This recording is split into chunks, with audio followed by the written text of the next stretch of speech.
जय हिंद, जय श्री नारायण मेरे प्यारे बच्चों। मैं हूं यहां पे और हमारे साथ हैं लोकेश सर। और आज हम यहां पे बात करेंगे कंप्लीट और clear guidance about air force intake 1 2027 जो हमारे मेडिकल असिस्टेंट का एग्जाम है उसको लेकर के। तो सर आज हम बच्चों के साथ दो स्पेशल चीजें करने वाले हैं। पहला उन्हें तो एलिजिबिलिटी और एज क्राइटेरिया बता देंगे, साथ में ऑनलाइन फिलिंग लाइव कैसे करनी है वो लाइव हम आपके सामने यहां पे करने वाले हैं। तो लाइव मतलब है सारे स्क्रीनशॉट हमारे पास हैं, हम आपको बताते जाएंगे स्टेप टू स्टेप आप कैसे जा सकते हैं, किस किस तरीके से जा सकते हैं। ठीक है, तो स्टार्ट करते हैं सर। बिल्कुल सर। तो सबसे पहले अगर हम लोग यहाँ पे बात करते हैं how to apply and eligibility को लेकर, तो भाई देखो आप सबको पता है भारतीय होना आपका जरूरी है।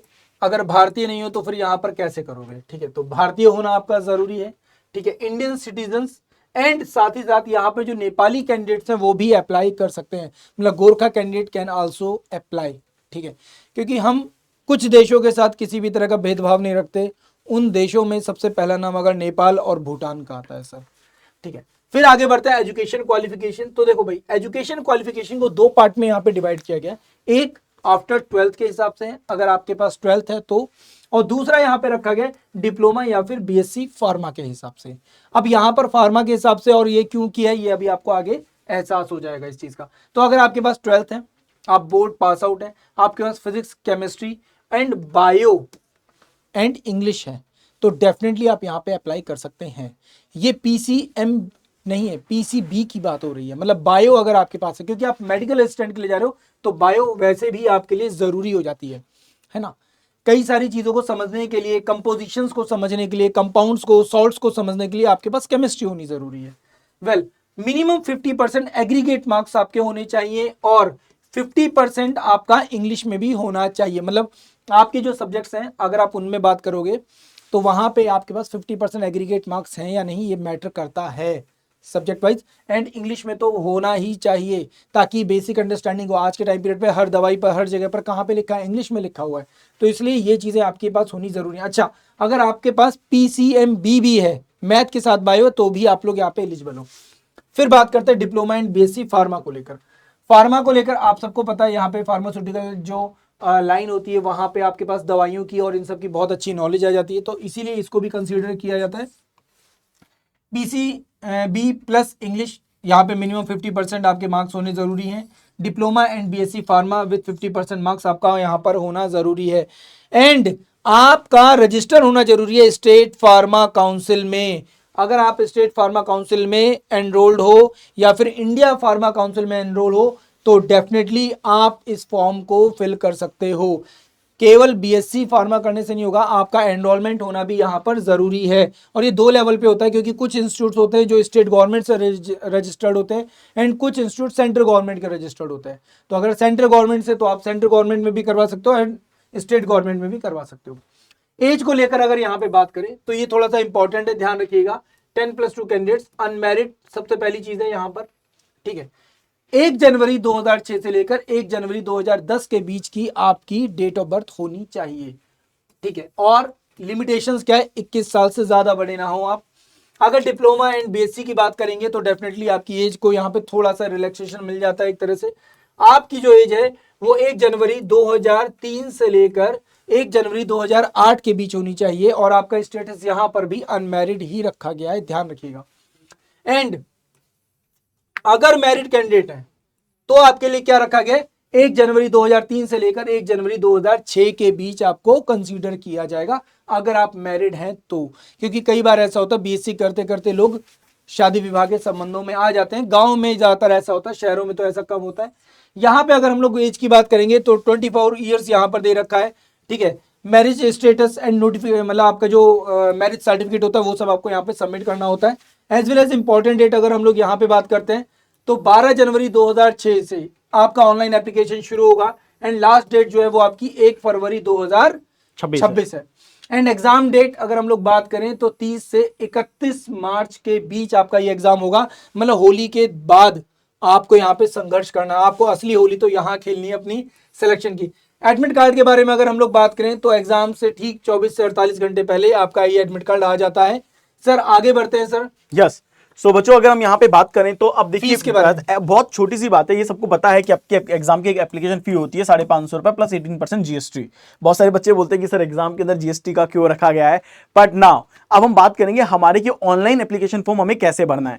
तो सबसे पहली बात तो बच्चों आप यहां पे जा सकते हैं और देखिए, तो यहां पे आपको cdn.digialm.com यानी कि ये आपकी वेबसाइट है, इस पे जाएंगे तो आपको साइन इन करना होगा आपकी ईमेल आईडी और पासवर्ड से, राइट। जैसे ही आप यहां पे आते हैं उसके बाद आपके पास कुछ इंस्ट्रक्शन होते हैं, दीज आर द थिंग। सबसे पहले आप इंस्ट्रक्शंस पढ़ लेंगे कि क्या क्या इंस्ट्रक्शंस आपको दिए गए हैं, है ना। इसके बाद आपको अपनी पर्सनल डिटेल्स भरनी होगी, फिर आपको अपना कम्युनिकेशन डिटेल भरना होगा, आपका घर का पूरा रास्ता, क्वालिफिकेशन डिटेल्स उसके बाद आपके पास आएंगे, फिर एडिशनल डिटेल्स और देन डॉक्यूमेंट एंड पेमेंट आपके पास होगा। तो ये टोटल 5 से 6 स्टेप्स होंगी, ये ध्यान रखिएगा। So this is the mobile number यहां पे है जो कि हेल्प डेस्क नंबर है। अगर मान लो आपको किसी तरह कोई परेशानी होती है तो हेल्प डेस्क नंबर पे आप कॉल कर सकते हैं अपनी जानकारी के लिए। अब इसके बाद बच्चों अगर हम आगे बढ़ते हैं तो देखो यहां पे साफ साफ दिया गया है कि important instruction for the candidate. अब फॉर्म भरने से पहले कुछ इंपॉर्टेंट आपको इंफॉर्मेशन है कि जैसे आपका ईमेल आईडी वैलिड होना चाहिए, मोबाइल नंबर आपका कंप्लीटली सक्सेसफुली ऑनलाइन रजिस्ट्रेशन के साथ होना चाहिए, आपके पास एक वैलिड आधार कार्ड नंबर होना चाहिए, ठीक है। इसके अलावा आपके पास जो भी इंपॉर्टेंट चीज है कि मान लो आप कैंडिडेट है जम्मू कश्मीर के हैं, लद्दाख के हैं, आसाम के हैं, मेघालय के हैं, तो you need to carry your valid photo identity proof, वो आपको साथ में रखना होगा। And if not then having Aadhaar card is important. Okay, ठीक है, चलिए आगे बढ़ते हैं। सो ये पूरा की पूरा हो गया। एंड फी एक बार अगर आपने पे कर दिए तो ये किसी भी तरह के सर्कमस्टेंस के अंदर आपको वापस से नहीं मिलेगी, इसका भी ख्याल रखिएगा। तो आप पूरे प्रॉपर तरीके से आप दिमाग में रखिएगा कि हाँ आप इस एग्जाम को देने वाले हैं। फिर आप जैसे यहां पे 9 नंबर के पॉइंट पे आ जाएंगे, आपको इसको टिक करना होगा और साथ में यहां पे भी आपको टिक करना होगा। ये दोनों टिक करने के बाद आपको 7 नेक्स्ट पे क्लिक करना पड़ेगा। जैसे आप 7 नेक्स्ट पे क्लिक कर देंगे, आपने थंबनेल सिग्नेचर वो आगे भी है, वैसे यहां पे बता दिया गया है, वैसे आगे भी है तो आपको बता दिया जाएगा कि क्या आपको इमेज की साइज रखनी पड़ेगी, वो आगे भी है ऐसा, ठीक है। चलिए तो यहां पे अब आप देखिए तो आपको यहां पे पता लग गया होगा, हमने एक कैंडिडेट का फॉर्म भरा, उनका एप्लीकेशन नंबर हमारे पास आ गया, रिजनरेट हुआ, नाम हमने रख दिया कि चलो ठीक है नाम ये है, मदर्स का नेम आपको यहां पे रखना होगा। इसके बाद आपको अपने फादर का नाम यहां डालना होगा, आपका जो भी जेंडर है, मेल है फीमेल है, आप यहां भरेंगे।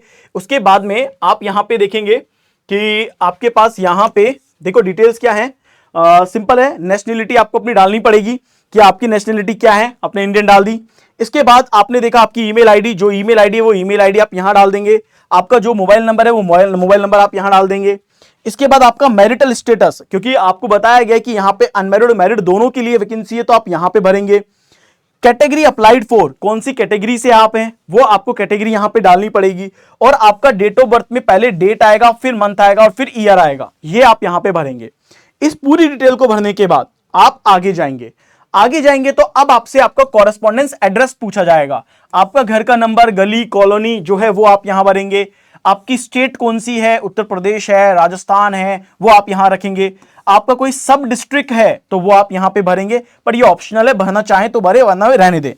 आपका जो भी विलेज या टाउन है उसकी यहां पे होगा, आप जैसे नाम डालेंगे वो आ जाएगा, तो आप अपना विलेज या टाउन यहां भरेंगे और उसका पिन कोड वो भी आपको पता होना चाहिए। कंट्री इंडिया भरेंगे, डिस्ट्रिक्ट या सिटी जो है आपकी वो भरेंगे, यहां तहसील भर देंगे, पोस्ट ऑफिस भर देंगे, और नियरेस्ट पुलिस स्टेशन कौन सा पड़ता है वो डिटेल्स आप यहां पे भरेंगे। तो जैसे ये डिटेल्स आप भर लेते हैं, इसके बाद आप आगे की तरफ चलेंगे, फिर आपको यहां पे आएगा is permanent address same as the correspondence. Correspondence का मतलब है कि क्या आपका परमानेंट नंबर ही आपका कॉरेस्पॉन्डेंस है। मतलब अगर मान लीजिए कि अग्निवीर एयरफोर्स की तरफ से कोई भी कॉरेस्पॉन्डेंस होता है, कोई भी कम्युनिकेशन होता है, तो क्या आपको उसी जगह पे भेजा जाए जिस जगह पे आप है, या आप कुछ और चेंज करना चाहते हैं। अगर आप यही चाहते हैं कि हाँ सर यही मेरा परमानेंट है, यही मेरा कॉरेस्पॉन्डेंस, सब कुछ यही है, तो आप बस यहां पे क्लिक कर देंगे नो। क्यों? क्योंकि आपका नहीं अच्छा यस पे क्लिक कर देंगे कि हाँ जी परमानेंट ही मेरा कॉरेस्पॉन्डेंस है, आप यस पे क्लिक कर देंगे। अब परमानेंट एड्रेस में अगर आपने यस पे क्लिक कर दिया तो ये सब ऑटोमेटिक भर जाएगा। क्यों? क्योंकि आपने जो अभी भरा है यहां पे, ये पूरा की पूरा यहां पे आ जाएगा। और अगर आपको ऐसा कुछ है कि चेंज करना है कि भाई कॉरेस्पॉन्डेंस अलग है और परमानेंट अलग है, तो आप चेंज कर सकते हैं। फिर आपका यहां पे ये सब कंप्लीट हो गया, तो अब आपसे यहां पे पूछा जाएगा enter your Aadhaar number last 4 digit. Optional है किन के लिए, जो जम्मू एंड कश्मीर से हैं, लद्दाख, आसाम या मेघालय से, उनके लिए ऑप्शनल है। बट अगर आप हैं तो आप अपना लास्ट 4 डिजिट यहां पे भरेंगे, enter your Aadhaar card here. तो यहां पे सिर्फ लास्ट के 4 डिजिट आपको डालने हैं, ओके। और उसके बाद 7 नेक्स्ट पे आप क्लिक कर देंगे। अब बच्चों आपके पास आता है कॉरेस्पॉन्डेंस का, तो जैसे मैंने वहां पे भरा था, तो मैंने यहां पे ये देखो मेरी डिटेल्स आ गई है, मैंने यहां पे कुछ भी XYZ भर दिया कि हाँ भाई ठीक है ये चीजें हैं, तो मैंने ये भर दिया है, ठीक है। अब इसके बाद परमानेंट भी मेरा आ गया, अब यहां पे जैसे सब कुछ आ गया तो मैं यहां पे 7x पे क्लिक कर दूंगा। 7x पे क्लिक करने के बाद अब ये पूछेगा क्वालिफिकेशन, तो 10+2 इंटरमीडिएट और physics, chemistry, biology, English click कर दिया। या आप अगर किसी मान लो कोई आपने वोकेशनल या नॉन वोकेशनल कोई कोर्स किया है तो आप इस पे क्लिक करेंगे, जो हम कहते हैं ना डिप्लोमा, उसके लिए ये। तो अगर आपने 10+2 किया है फिजिक्स, केमिस्ट्री, बायो में, आप इस पे क्लिक कर देंगे, डन। इसके बाद आप आएगा कि have you been declared as a pass in 10+2 and all subject with minimum 50% marks.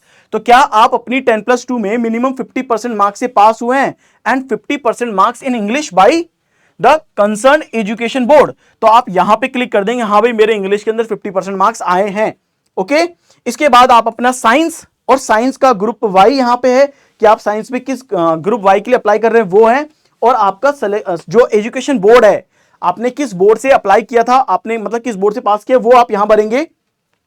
अपनी परसेंटेज को इंडिकेट कर देंगे, या सीजीपीए मिलता है या ग्रेड मिलता है, क्योंकि अलग अलग जगहों पे अलग अलग चीजें होती हैं, वो आप यहां पे भर देंगे। इसी तरह से इंग्लिश में कितने नंबर आए, कितने में से आए, ये परसेंटेज मार्क्स आपको यहां डालना है। इसी तरह से केमिस्ट्री में कितने मार्क्स आए, कितने में से आए और क्या परसेंटेज होगा, ये परसेंटेज ऑटोमेटिक कैलकुलेट हो जाएगा। जैसे ही आप मान लो 100 है कि आपका 100 नंबर का पेपर होता है, आपके 98 मार्क्स आए हैं किसमें, इंग्लिश में, तो यहां पे ऑटोमेटिकली आपका 98% बन जाएगा। ठीक है, ये ध्यान रखिएगा। तो जैसे ही हमने यहां पे भरा, इसके बाद आएगा D you have additional marksheet for particular subject, तो आप सिंपल है नो कर देंगे, क्योंकि कोई एडिशनल मार्कशीट थोड़ी ना होगी आपके पास। डन है। जैसे ही आप ये करते हैं, अब आता है आपका फिजिकल। अब देखो यहां पे ग्रीन आ गया ना, इसका मतलब है आप ये स्टेप्स कंप्लीट कर चुके हैं, अब आपके सिर्फ ये 2 स्टेप्स बची है और आपका फॉर्म डन है। ठीक है, फिजिकल कैरेक्टरिस्टिक में अब आपका विजिबल परमानेंट मार्क आ गया कि क्या कोई विजिबल परमानेंट मार्क है, तो टैटू की स्पेशली बात हो रही है, तो अगर कोई विजिबल है तो आप यहां बताएंगे, नहीं है तो नो पे भर देंगे। फिर कैंडिडेट की हाइट, आपको अपनी हाइट यहां बतानी है। आपके शूज की साइज क्या है, 6 है, 7 है, 8 है, 9 है, वो आप यहां भरेंगे। आपके चेस्ट कितने सेंटीमीटर का है, आप वो यहां पे भरेंगे। आपके चेस्ट की साइज क्या है, वो आप यहां पे भरेंगे। तो ये डिटेल पहले ही आपको नाप के रखनी पड़ेगी अपनी, ताकि आप यहां पे भर पाए। फिर आता है एडिशनल डिटेल में, जैसे कि are you certificate holder of national cadet corporation, NCC का क्या आपके पास कोई सर्टिफिकेट है, यस या नो है तो क्लिक करेंगे। Are you son of a service या रिटायर्ड या डिस्चार्ज या फिर एयरफोर्स पर्सनल, क्या आपके पिता या माता पिता कोई भी एयरफोर्स के अंदर सर्विस कर रहे हैं, यस या नो आपको यहां भरना होगा। क्या आप मतलब कोई भी डिस्चार्ज हुए हैं फ्रॉम द इंडियन आर्मी या इंडियन नेवी और एनी गवर्नमेंट ऑर्गेनाइजेशन से, तो क्या आप किसी इस तरह की ऑर्गेनाइजेशन से डिस्चार्ज हुए हैं, यस या नो, वो आपको भरना पड़ेगा यहां पे। ठीक है, इसके बाद आपको अपनी कोई मेडिकल हिस्ट्री है क्या, जैसे किसी तरह की कोई मेजर बीमारी रही हो, कोई मेजर सर्जरी रही हो, या किसी तरह की कोई एलर्जी हो, उसके बारे में आपको यहां पे बताना होगा। ठीक है, जैसे आप ये काम कंप्लीट कर लेते हैं, फिर आपको बताना पड़ेगा कि फैमिली की मेडिकल हिस्ट्री क्या है। ठीक है, यानी आपकी फैमिली में किसी आपके पेरेंट्स को, सिबलिंग को किसी तरह की कोई इंजरी रही हो, मेडिकल हिस्ट्री हो, वो बताना पड़ेगा, क्योंकि उनको ऐसा लगता है कि हेरिडिटरी ये पास ऑन होती है फैमिली टू फैमिली। तो आपको वो बताना पड़ेगा कि क्या माता पिता में किसी तरह की कोई ऐसी है क्या, नहीं है तो आप लिख सकते हैं सिंपल नो, है तो यस लिख देना और बीमारी बता देना। ठीक है, इतना कंप्लीट हो जाएगा। लैंग्वेज में क्या आपको हिंदी और इंग्लिश के अलावा कोई और भाषा आती है तो यस करना, अदरवाइज नो कर देना। Enter place of application form filling, जब आप फॉर्म फिलिंग कर रहे हो तो आप किस प्लेस पर हैं आपको वो बताना होगा। टेस्ट सिटी की प्रेफरेंस अब आपको देनी होगी, तो स्टेट 1 2 इस तरीके से कई सारे स्टेट आएंगे, तो आप ये देख लेना कि आपको किधर टेस्ट देना है। तो आपका जो एग्जाम स्टेट होगा उसके अकॉर्डिंग फिर आएगा कि भाई आपने पहले किसको प्रायोरिटी दिया है। तो आप हमेशा पहले ये प्रायोरिटी देना कि कौन सा नियरेस्ट स्टेट या कौन सी नियरेस्ट जगह आपके पास पड़ती है, आप उससे भरना शुरू करना, पास पास पास, फिर पास, दूर दूर दूर दूर, बहुत दूर, ऐसे भरना है। ठीक है, एग्जाम सिटी भर देंगे। फिर आप किस एएससी को पहले प्रेफरेंस दे रहे हैं, कौन सी एएससी में जाना चाह रहे हैं, आप अपनी एएससी को यहां पे क्या कर देंगे, फिल कर देंगे कि भाई ये मेरी एएससी की प्रेफरेंस है। जैसे आप ये कर देंगे, अब आता है आपका फोटोग्राफ, और अपलोड करना है पासपोर्ट साइज कलर फोटोग्राफ होनी चाहिए। ठीक है, आपको बताया गया कि ये एक रियल टाइम फोटोशूट होना चाहिए, captured by the webcam built camera off computer system. ठीक है, तो यहां पे अपलोड करना होगा।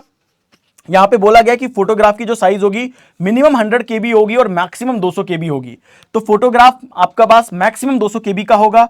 इसी तरह से सिग्नेचर जो होगा वो 80 KB से लेकर 150 KB के बीच में होना चाहिए, एंड एक JPG या JPEG फॉर्मेट में होना चाहिए। आप वहां पे अपलोड करेंगे।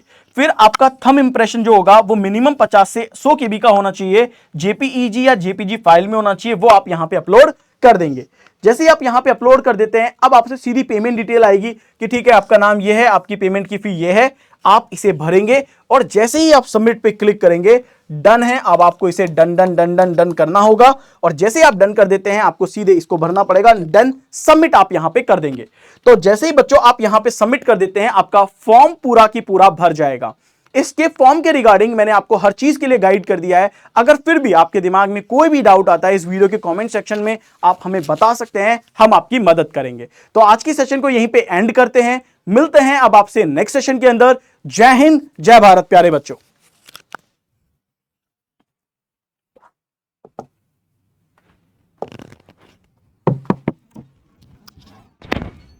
कर दे।